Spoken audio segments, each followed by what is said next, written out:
Hello everyone, this is Aaron again. This is the first video of the trouble with Moppy. Um, in the last video I introduced you to Moppy. In this video I'm going to go more into detail with the problems that I had in my apartment complex last year with Moppy.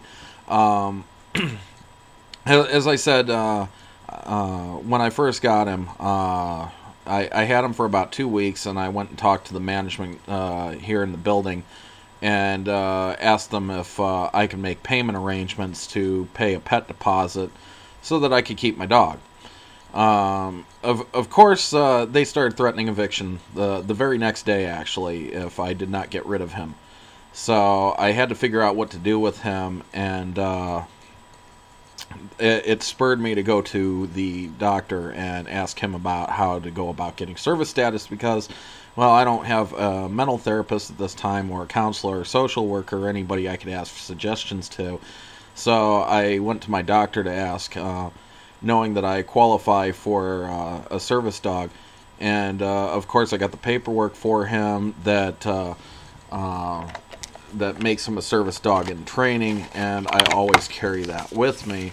Um, and anyways, afterwards, I contacted the management of this is his paperwork. But I contacted the management company, the head management, and told them that I was getting him service status, and that he was officially a service dog in training, and that they no longer could threaten me over it. Anyways, the threats continued.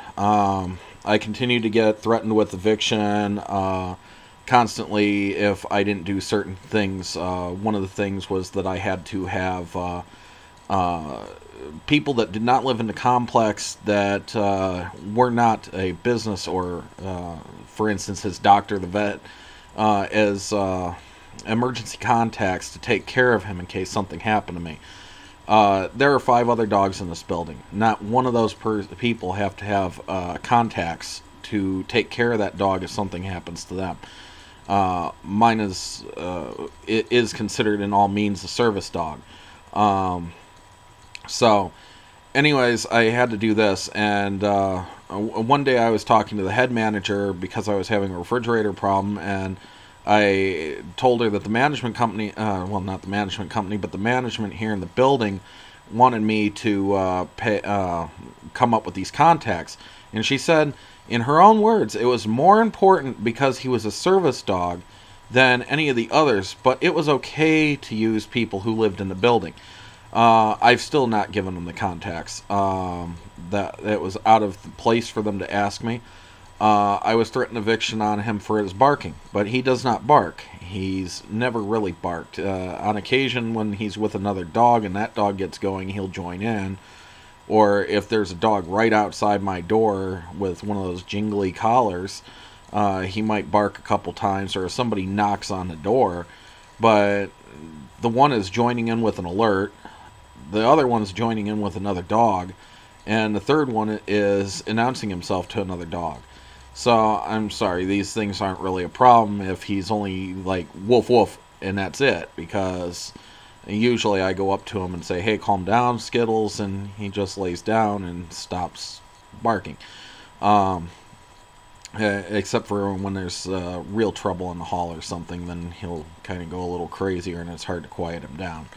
Um, but anyways, I was given even more things to do. I had to get him boosters, and I had to get him his shots, which I already had him his shots. I'd already given him the paperwork, but that wasn't good enough. They needed more paperwork.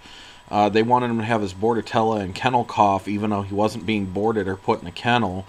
They wanted him to have proof of treatment for heartworm pills, ringworm, tapeworm, anything like that. It's like he had to have proof that he was being treated for, which he didn't have. And heartworm, I believe, has a preventative because our dogs back in Cleveland used to have it, and I just talked to the vet recently about that, wondering why I don't have to do that. Apparently, it's regional. Out here, there's no problem with heartworm. In the Cleveland area, there must be, because heartworm pills are almost required for you to have a dog.